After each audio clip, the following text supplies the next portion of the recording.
¿De verdad el problema del ser humano es no tener suficiente? ¿O es intentar vivir sin Dios aunque lo tenga todo? Hubo un hombre que tuvo lo que casi nadie ha tenido en toda la historia, un rey cuya fama cruzó fronteras, un hombre admirado por naciones enteras. Un rey que poseía poder, riquezas, honra, influencia, inteligencia, reconocimiento y una gran gloria que pocos podrían imaginar. Estamos hablando del rey Salomón. Salomón no fue un hombre común, no vivió una vida simple, no conoció la escasez, no fue alguien que hablara desde la frustración de no haber alcanzado nada. No. Él habló desde la cima, desde el punto más alto del éxito humano, desde la experiencia de haber probado todo lo que tantos anhelan. Tuvo palacios, tuvo siervos, muchas riquezas, tuvo prestigio, autoridad, placeres. Hizo proyectos impresionantes y fue reconocido a nivel internacional. Y sin embargo, después de haberlo probado todo, llegó a una conclusión dolorosa, pesada y estremecedora. Vanidad de vanidades, todo es vanidad. ¡Qué frase tan fuerte! ¡Qué confesión tan impactante! ¡Qué verdad tan necesaria para nuestro tiempo!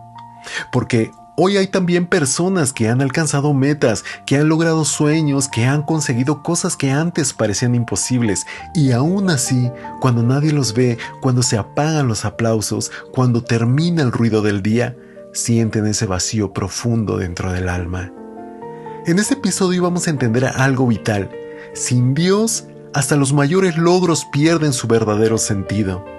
Y vamos a aprender a través de la vida de Salomón que el problema del corazón humano no siempre es la falta de cosas, sino la ausencia del Dios que da propósito a todas las cosas. Cuando hablamos de Salomón, no estamos hablando solo de un rey abundante, estamos hablando de uno de los hombres más extraordinarios de la historia bíblica. Salomón era hijo del rey David. Heredó un reino fuerte, pero no se quedó solo con lo que recibió, lo consolidó, lo embelleció, lo expandió y lo elevó a un nivel de esplendor impresionante. Dios le dio una sabiduría singular, fuera de lo común. No era solamente inteligencia humana, era una capacidad extraordinaria para discernir, para gobernar, juzgar, organizar, para responder, administrar y ver más allá de lo evidente. Su sabiduría era tan notable que la gente no solo lo escuchaba en Israel, sino que reyes, gobernantes y delegaciones de otras naciones venían a oírlo. Su fama no era local, su nombre se volvió internacional y su reputación cruzó fronteras. La escritura muestra que Salomón tenía una mente de gobierno excepcional. Sabía cómo dirigir un reino, cómo ordenar sus asuntos, cómo administrar recursos y cómo establecer relaciones de paz y cooperación con otros pueblos. Tenía un don político y diplomático que era notable. Sabía tratar con otros gobiernos, formalizar alianzas, sostener relaciones estratégicas y posicionó a su reino en un lugar de honra entre las naciones. No era un rey improvisado, no era un rey torpe, no era un rey sin visión, tenía una capacidad admirable para gobernar y negociar. En sus días, el reino alcanzó estabilidad, prosperidad y reconocimiento.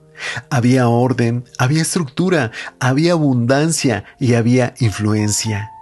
Salomón edificó obras majestuosas, construyó la casa de Dios, el templo en Jerusalén, una obra gloriosa que representaba la centralidad de la presencia divina entre el pueblo.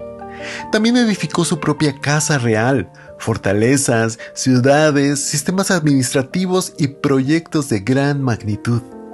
Su reino rebosaba en riqueza, la plata y el oro fluían en cantidades impresionantes, su corte era espléndida.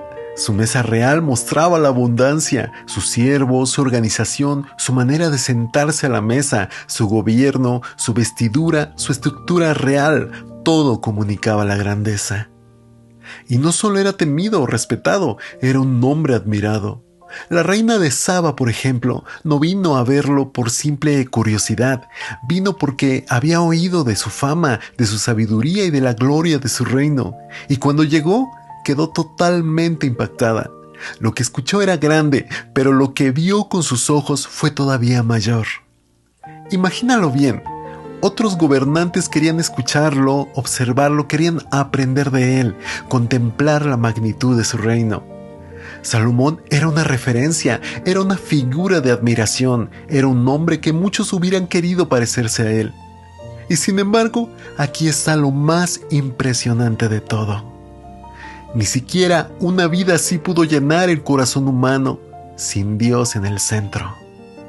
Esto es lo que vuelve tan poderosa la voz del libro de Eclesiastés. Cuando Salomón dice que todo es vanidad, no lo dice como alguien resentido porque no logró sus objetivos. Lo dice como alguien que sí los logró. Lo dice como alguien que llegó a donde muchos nunca llegarán. Lo dice como alguien que sí tuvo acceso al poder, a la riqueza, al placer, a la gloria, reconocimiento y a grandes experiencias. Él probó lo que el ser humano suele perseguir creyendo que allí está su plenitud. Probó el éxito, probó la grandeza, el prestigio, el placer, probó la acumulación, proyectos monumentales, probó la satisfacción de ver sus deseos realizados. Pero al final descubrió algo devastador. Nada de eso podía darle el descanso al alma. Por eso sus palabras pesan tanto. En Eclesiastés, Salomón nos muestra la experiencia de mirar la vida bajo el sol, es decir, una vida vista solo desde lo terrenal, solo desde lo humano, desde lo visible. Una vida donde todo se mide por lo que se gana, se disfruta, se construye o se consigue, pero sin una referencia viva y rendida para Dios. Y cuando la vida se vive así, mis amigos, todo termina siendo insuficiente, porque el problema no es en que las cosas materiales sean malas en sí mismas, el problema es querer sacar de ellas lo que solo Dios puede dar. Ninguna riqueza puede darle eternidad al corazón, ningún aplauso puede sanar el vacío del alma, ningún placer puede sustituir la paz de Dios, ningún logro puede ocupar el lugar del Creador. Por eso Salomón, después de tanto, termina diciendo en esencia: lo tuve, lo vi, lo viví, lo probé, y aún así, sin Dios, todo termina siendo vacío. La frase vanidad de vanidades no habla simplemente de algo superficial, habla de lo pasajero, de lo frágil, de lo que parece tener peso pero se desvanece, de lo que el hombre intenta retener pero no puede conservar. Salomón está diciendo, si sacas a Dios de la ecuación, la vida se vuelve una carrera agotadora detrás de algo que nunca terminará de satisfacerte. ¿Y qué vigente y relevante es eso? Hoy hay personas que viven persiguiendo el siguiente nivel, el siguiente ingreso, la siguiente meta, la siguiente compra, la siguiente relación, el siguiente reconocimiento, la siguiente oportunidad, y creen que ahora sí, cuando consigan eso que falta, por fin tendrán paz y felicidad. Pero mis amados, el alma humana no fue diseñada para vivir sostenida por cosas pasajeras, fue diseñada para Dios. Jesús lo dijo con absoluta claridad. ¿Qué aprovechará el hombre si gana todo el mundo y pierde su alma? Qué pregunta tan poderosa, ¿cierto? Porque uno puede ganar mucho por fuera y al mismo tiempo perder lo más importante por dentro. Uno puede parecer pleno ante los demás y estar quebrado por dentro, en lo secreto.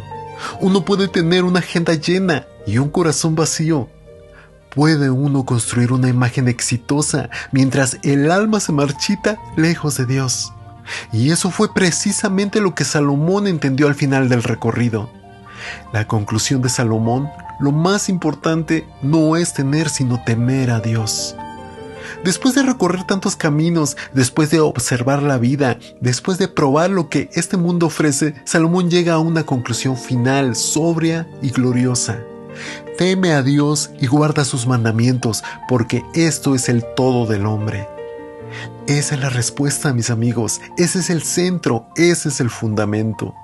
Salomón termina reconociendo que el sentido de la vida no está en acumular, sino en vivir correctamente delante de Dios. No está en impresionar al mundo, sino en caminar en reverencia y obediencia al Señor. Temer a Dios no es vivir aterrorizados, mis amigos. Es reconocer su grandeza, su autoridad, su santidad y su lugar supremo sobre nuestra vida. Es vivir sabiendo que Él no es un accesorio espiritual, sino es el centro mismo de nuestra existencia. Aquí está una verdad vital que tienes que aprender. No basta con creer que Dios existe. La pregunta real es, ¿qué lugar ocupa Dios en tu vida? porque una cosa es mencionar a Dios y otra muy distinta es vivir rendido a Él. Una cosa es saber de Dios y otra cosa es saber depender de Dios. Una cosa es admirar a Dios de lejos y otra cosa es dejar que Él gobierne tus pensamientos, tus decisiones, tus prioridades, tus afectos y tu dirección. Tal vez no eres un rey como Salomón, tal vez no tienes palacios, riquezas ni una corte real, pero sí puedes estar viviendo la misma lucha interior, buscar sentido en cosas que nunca fueron diseñadas para sostener tu alma. Tal vez estás pensando, cuando logre esto voy a sentirme completo, cuando tenga aquello voy a estar bien, cuando llegue a ese nivel por fin voy a descansar. Pero mis amigos, en su amor Dios nos recuerda algo. Ninguna meta puede reemplazar su presencia. Y quiero que quede claro que el problema no es trabajar, no es emprender, no es crecer, no es prosperar, no es alcanzar objetivos. El problema es intentar construir una vida exitosa sin consultar al Dios que le da sentido a la vida misma. Por eso te invito a preguntarte con toda honestidad, ¿está Dios realmente en el centro de lo que hago? ¿Mis sueños nacen de mi ambición o de mi rendición a Él? ¿Estoy edificando algo para mi gloria o para la gloria de Dios? ¿Estoy buscando bendiciones o estoy buscando al dador de todo? Cuando Dios ocupa su lugar correcto, todo lo demás encuentra orden. El trabajo encuentra propósito, la familia encuentra dirección, las finanzas encuentran sentido, los dones encuentran misión, la vida entera encuentra su rumbo. Amigo y amiga, quizá hoy te has dado cuenta de que has corrido mucho, pero has descansado poco. Has conseguido cosas, pero tu interior sigue seco. Has peleado por sueños, pero tu alma sigue diciendo, algo falta. Y ese algo no es una cosa, es una persona, es la presencia de Dios gobernando tu vida. Y quizá hoy el Señor te está llamando a volver al centro, a dejar de vivir solo bajo el sol, solo con una visión terrenal, solo midiendo la vida por resultados visibles, a volver a mirar hacia arriba, a volver a rendirte, a volver a decirle, Señor, sin ti nada tiene sentido verdadero. Porque al final eso fue lo que Salomón entendió. Después del brillo, del poder, del prestigio y de la abundancia, descubrió que lo único realmente sólido era vivir para Dios. Oramos juntos. Amado Padre Celestial, hoy reconocemos que muchas veces hemos buscado plenitud en cosas que nunca podrían ocupar tu lugar. Perdónanos por las veces que hemos corrido tras del éxito, del reconocimiento, del placer de nuestras metas personales, dejando de lado tu presencia. Señor, enséñanos a vivir con sabiduría verdadera, no solo con la sabiduría para construir las cosas, sino la sabiduría para construir una vida rendida a ti. Pon en nuestro corazón temor hacia ti, una reverencia profunda y una obediencia leal. Hoy te entregamos nuestra mente, nuestros sueños, nuestras metas, nuestro trabajo, nuestra familia y todo lo que somos. No queremos una vida que brille por fuera y que esté vacía por dentro. Queremos una vida llena de tu presencia, guiada por tu espíritu y alineada con tu voluntad. Haznos entender que tú eres nuestro mayor tesoro, nuestro verdadero propósito y nuestra paz más absoluta. En el nombre de Jesús. Amén. Recuerda esto, el mayor fracaso no es tenerlo todo, el mayor fracaso es tener mucho pero vivir lejos de Dios. Y la mayor riqueza no es poseer lo que el mundo admira, sino vivir en comunión con aquel que da sentido a todo. Salomón tuvo gloria, tuvo poder, riquezas y honra, pero su testimonio final sigue enseñándonos a todos a través del tiempo. Sin Dios, hasta lo más impresionante puede volverse vacío, pero con Dios, incluso una vida sencilla puede estar llena de propósito, de paz y eternidad. Familia, esto es Legado de Adoradores. Que el Señor te recuerde hoy que tu valor no está en lo que posees, sino en aquel a quien perteneces. Bendiciones.